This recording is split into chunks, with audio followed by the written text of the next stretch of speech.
Hi friends, welcome to my channel. ಇವತ್ತು ನಾನು ಜಾತ್ರೆಯ ಸಂಜೆಯ ಲೈಟಿಂಗ್ ಬ್ಲಾಗ್ನ ಶೇರ್ ಮಾಡ್ತಾ ಇದ್ದೀನಿ. ತುಂಬ ಸೆಕೆ ಇತ್ತು, ಆ ಕಾರಣಕ್ಕೆ ದೇವಸ್ಥಾನದ ಒಳಗೋಗಿ ಮಂಗಳಾರತಿ ಎಲ್ಲ ತೊಗೊಂಡು ಬಂದು ಈಚೆ ಕೂತ್ಕೊಬಿಟ್ಟಿದ್ದೆ ತಣ್ಣಗಾಗುತ್ತೆ ಅಂತ. ಜನಗಳು ಸಹ ಒಬ್ಬೊಬ್ಬರೇ ಮನೆ ಕೆಲಸ ಎಲ್ಲ ಮುಗಿಸಿ ಬಂದು ದೇವ್ರ ಹತ್ರ ಮಂಗಳಾರತಿ ಎಲ್ಲ ತೊಗೊಂಡು ಲೈಟಿಂಗ್ಸ್ ನೋಡ್ತಾ ಖುಷಿ ಪಡ್ತಾಯಿದ್ರು. ನಾನು ಸಹ ನೆಕ್ಸ್ಟ್ ದಿನ ಬೆಳಗ್ಗೆ ಸಕ್ಕರೆ ಬೈಲು ಆನೆ ಬಿಡಾರಕ್ಕೆ ಬಂದ್ವಿ. ಜಂಗಲ್ ರೆಸಾರ್ಟ್ ಇರುತ್ತಲ್ಲ, ಅದ್ರ ಪಕ್ಕದಲ್ಲೇ ಇತ್ತು. ಬೇಗ ಬಂದಿದ್ದ ಕಾರಣಕ್ಕೆ ನಾವು ವಾಪಸ್ ಹೋಗಿ ಟಿಫನ್ ಮಾಡ್ಕೊಂಡು ಬಂದ್ಬಿಡೋಣ ಅಂತ ಹೋಗಿದ್ವಿ. ಟಿಫನ್ ಎಲ್ಲ ಮುಗಿಸ್ಕೊಂಡು ಬರಬೇಕಾದ್ರೆ ದಾರಿಲಿ ಒಂದು ನೇಚರ್ ನೋಡಿದ್ವಿ. ಸೀನರಿ ತುಂಬ ಚೆನ್ನಾಗಿತ್ತು. ಕಾರ್ನ ಸ್ವಲ್ಪ ಸ್ಲೋ ಮಾಡಿ ನಿಂತ್ಕೊಂಡು ಆ ನೇಚರ್ ನೋಡ್ತಾ ಇದ್ವಿ. ಒಂಥರ ಮನ್ಸಿಗೆ ಏನೋ ಒಂಥರ ಉತ್ಸಾಹ ಇರುತ್ತೆ. ನೇಚರೇ ಅಷ್ಟಲ್ವ, ಹಸಿರು ವಾತಾವರಣ ಇದ್ದರೆ ಹಂಗೆ ಅಟ್ರ್ಯಾಕ್ಟ್ ಮಾಡಿಬಿಡುತ್ತೆ. ಅವೆಲ್ಲ ನೋಡಿಕೊಂಡು ನಾವು ವಾಪಸ್ ಬರೋಷ್ಟರಲ್ಲಿ ಆಲ್ರೆಡಿ ಜನ ಎಲ್ಲ ಬಂದು ನಿಂತ್ಕೊಬಿಟ್ಟಿದ್ರು. ಸ್ವಲ್ಪ ಲೇಟ್ ಆಯ್ತೇನೋ ಅಂತ ಅಂದ್ಕೊಂಡ್ವಿ, ಆದರೆ ಏನು ಲೇಟ್ ಆಗಲಿಲ್ಲ. ಕರೆಕ್ಟ್ ಟೈಮ್ಗೆ ಬಂದಿದ್ದೀವಿ. ಇನ್ನೂ 10 ನಿಮಿಷ ಇತ್ತು, 8:15 ಕರೆಕ್ಟಾಗಿ ಓಪನ್ ಆಗುತ್ತೆ. ಮಕ್ಕಳಿಗೆ ರಜೆ ಇರೋ ಕಾರಣ ನಾವು ಈ ಥರ ಹೊರಗಡೆ ಎಲ್ಲ ಕರ್ಕೊಂಡು ಬಂದು ಮಕ್ಕಳಿಗೆ ತೋರಿಸಿ ಎಲ್ಲ ನಾವು ಮಕ್ಳಿಗೂ ಎಂಜಾಯ್ಮೆಂಟ್ ಸಿಗುತ್ತೆ. ಅವರು ತುಂಬ ದಿನದಿಂದ ಕೇಳ್ತಾಯಿದ್ರು. ನಾವು ಟೈಮ್ ಆಗಿರಲಿಲ್ಲ ಅಂತ ಟೈಮ್ ಮಾಡಿಕೊಂಡು ನಾವು ಮಕ್ಳಿಗೆ ತೋರ್ಸೋಕ್ಕೆ ಅಂತ ಒಬ್ಬೊಬ್ಬರೇ ಬಂದು ನೋಡ್ತಾ ಇದ್ವಿ. ಈಗ ದಾರಿಲಿ ಬರಬೇಕಾದ್ರೆ ಹಾಗೆ ಯಾರೋ 2 ಗಿಳಿ ಇಟ್ಕೊಂಡು ಮಕ್ಕಳ ಮೇಲೆ ಇಟ್ಬಿಟ್ಟು ಫೋಟೋ ತೆಗೆಸ್ತಾಯಿದ್ರು. ನಮ್ಮ ಮಕ್ಕಳನ್ನ ಕೇಳಿದ್ವಿ, ನೀವು ನಿಂತ್ಕೋತೀರಾ ಅಂತ. ಇಲ್ಲ ಅಂತಂದರು. ಯಾವ ಮಕ್ಕಳೂ ಸಹ ಸ್ವಲ್ಪ ಹೆದರ್ಕೋತಾ ಇದ್ರು. ಆದರೆ ದೊಡ್ಡವರು ಎಲ್ಲ ಇಟ್ಕೊಂಡು ನೀಟಾಗಿ ಅವ್ರು ಯಾವ ಥರ ಇನ್ಸ್ಟ್ರಕ್ಷನ್ ಕೊಡ್ತಾರೆ ಆ ಥರ ಇನ್ಸ್ಟ್ರಕ್ಷನ್ ಮೇಲೆ ಇಟ್ಕೊಂಡು ಫೋಟೋ ತೆಗೆಸ್ಕೊತಾಯಿದ್ರು. ಮಕ್ಕಳುಗಳು ಸ್ವಲ್ಪ ಹೆದರ್ಕೋತಾಯಿದ್ರು. ಮಕ್ಕಳು ಪಾರ್ಕ್ ಸಹ ಇರೋದ್ರಿಂದ ಮಕ್ಕಳಿಗೆ ತುಂಬ ಇಷ್ಟ ಆಗ್ತಾಯಿತ್ತು. ಯಾವಾಗ ಗೇಟ್ ಓಪನ್ ಮಾಡ್ತಾರೆ, ನಾವು ಯಾವಾಗ ಒಳಗಡೆ ಹೋಗ್ತೀವಿ ಅಂತ ತುಂಬ ಕಾತುರದಿಂದ ಕಾಯ್ತಾಯಿದ್ರು. ನಾವು ಅಲ್ಲೇ 1-2-3 ಫೋಟೋ ಸೀನರಿ ಎಲ್ಲ ತಗೊಂಡು ಫೋಟೋಗಳು ತಗೋತಾ ಇದ್ವಿ. ಇನ್ನೂ 10 ನಿಮಿಷ ಇರೋದ್ರಿಂದ ಗೇಟ್ ಹತ್ರನೇ ನಿಂತ್ಕೊಂಡಿದ್ವಿ. ಈ ಕಡೆ ಶಿವಮೊಗ್ಗದ ಕಡೆ ಬಂದಾಗ ಈ ಜಾಗನ ಮಿಸ್ ಮಾಡೋಕ್ಕೆ ಹೋಗಬೇಡಿ. ಸಕ್ಕರೆ ಬೈಲು ಆನೆ ಬಿಡಾರ ಅಂತ ತುಂಬ ಚೆನ್ನಾಗಿರುತ್ತೆ. ಕ್ಯಾಂಪು ಬರೀ ಆನೆಗಳೇ ಇರುತ್ತೆ. ನಾನು ನೋಡಿದ ಮಟ್ಟಿಗೆ ಒಂದು 20-25 ಆನೆ ಇತ್ತು. ಚಿಕ್ಕ ಮರಿಯಿಂದ ಹಿಡಿದು ದೊಡ್ಡ ಆನೆ, ವಯಸ್ಸಾಗಿರೋ ಆನೆ ಗಂಟನೂ ಇಲ್ಲಿ ಆನೆಗಳು ಸಹ ಇತ್ತು. ಎದುರುಗಡೆ ಒಂದು ಶಾಪಿಂಗ್ ಸಹ ಇತ್ತು. ನೋಡೋಣ ಅಂತ ಹೋದ್ವಿ. ಮಕ್ಕಳು ಸಹ ಏನು ನೋಡಿದ್ರು ಬೇಕು ಅಂತಾರೆ. ನಾನು ಹೋಗಿ ನೋಡಿದೆ, ಅದರ ರೇಟ್ ತುಂಬ ಜಾಸ್ತಿ ಇತ್ತು ಅಂತ ನಾನು ತೊಗೊಳ್ಳೋ ಆಪ್ಷನ್ನ ಅಲ್ಲೇ ಬಿಟ್ಬಿಟ್ಟು ಆನೆಗಳು ಬರ್ತಾಯಿತ್ತು. ಒಂದೊಂದೇ ದೊಡ್ಡದೆಲ್ಲ ಆನೆಗಳನ್ನೆಲ್ಲ ಫಸ್ಟ್ ಕರ್ಕೊಂಡು ಬರ್ತಾಯಿದ್ರು. ನಾನು ನೋಡ್ತಾ ಇದ್ವಿ. ದೊಡ್ಡ ಆನೆ ಬಂದ ತಕ್ಷಣ ಜನ ಎಲ್ಲ ದೂರದಿಂದನೇ ನೋಡಿಕೊಂಡು ವೀಡಿಯೋ ಫೋಟೋಗಳನ್ನೆಲ್ಲ ಮಾಡ್ಕೋತಾ ಇದ್ರು.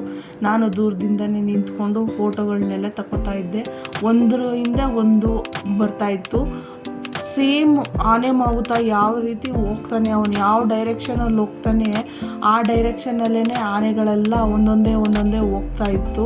ಎಷ್ಟು ಚೆನ್ನಾಗಿ ಟ್ರೈನಿಂಗ್ ಮಾಡಿದ್ದಾರೆ ಅಂದರೆ, ಆಚೆ ಈಚೆ ಯಾರು ಎಷ್ಟೇ ಕೂಗಿದ್ರು ಎಷ್ಟೇ ಇದು ಮಾಡಿದ್ರು ತಿರುಗಿ ಸಹ ನೋಡ್ತಾ ಇರಲಿಲ್ಲ. ಅವರ ಯಾವ ರೀತಿ ಹೇಳ್ತಿರ್ತಾರೆ ಮುಂದಕ್ಕೆ ಹೋಗು ಅಂತ, ಅದೇ ರೀತಿ ಮುಂದಕ್ಕೆ ಹೋಗ್ತಿತ್ತು.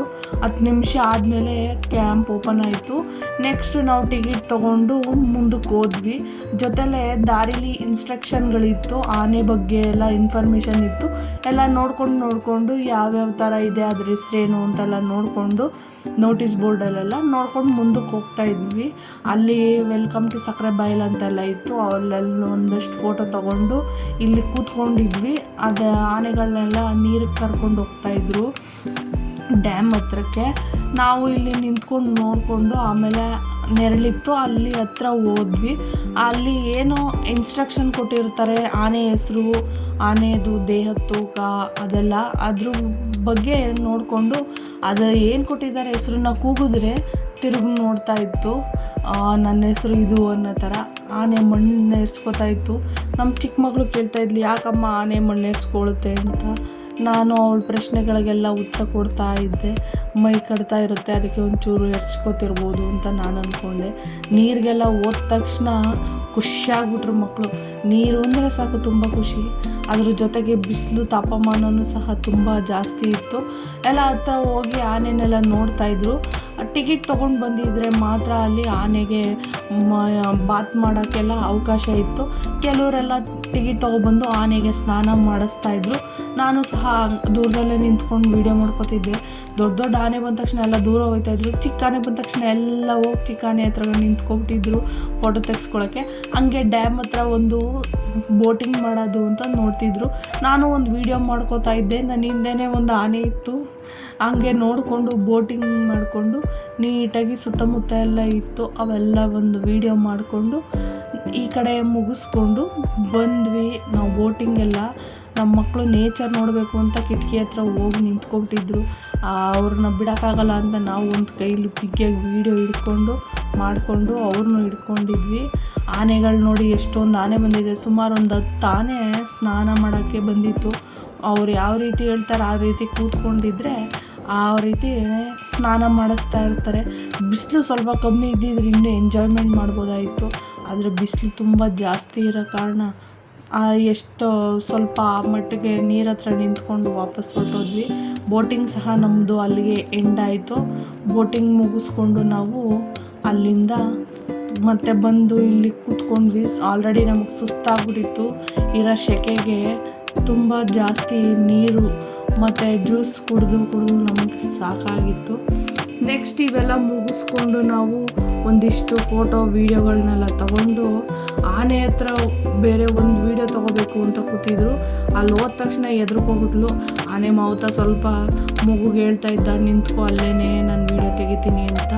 ವೀಡಿಯೋ ಸಹ ತಗೊಂಡು ಅಲ್ಲೇ ಬಂದ್ವಿ. ಅವ್ರು ಹೇಳ್ತಿದ್ರು ಏನು ಮಾಡಲ್ಲ ಕೂತ್ಕೊ ಅಂತ ಇದ್ರು. ಕೂತ್ಕೊತಾನೆ ಇರಲಿಲ್ಲ ಇವರು. ಆಮೇಲೆ ಅವ್ರ ಅಪ್ಪ ಬಂದು ಕೂಡಿಸ್ಕೊಂಡ್ಮೇಲೆ ಸ್ವಲ್ಪ ಅವ್ರಿಗೂ ಧೈರ್ಯ ಬಂತು. ಸ್ವಲ್ಪ ಹೊತ್ತು ಕೂತ್ಕೊಂಡು ವೀಡಿಯೋ ಮಾಡಿಕೊಂಡ್ರು. ಆನೆ ಅದ್ರ ಮೇಲೆ ಕೂತ್ಕೊಂಡ್ರೆ ಕೂದಲೆಲ್ಲ ಚುಚ್ತಾ ಇತ್ತು. ನಾನಂತೂ ಕೂತ್ಕೊಳ್ಳಿಲ್ಲ, ದೂರದಿಂದನೇ ವೀಡಿಯೋ ಮಾಡಿಕೊಂಡೆ. ನಿಮ್ಗೇನಾದ್ರು ವೀಡಿಯೋ ಇಷ್ಟ ಆದರೆ ಲೈಕ್ ಮಾಡಿ, ಶೇರ್ ಮಾಡಿ, ಸಬ್ಸ್ಕ್ರೈಬ್ ಮಾಡಿ. Thank you to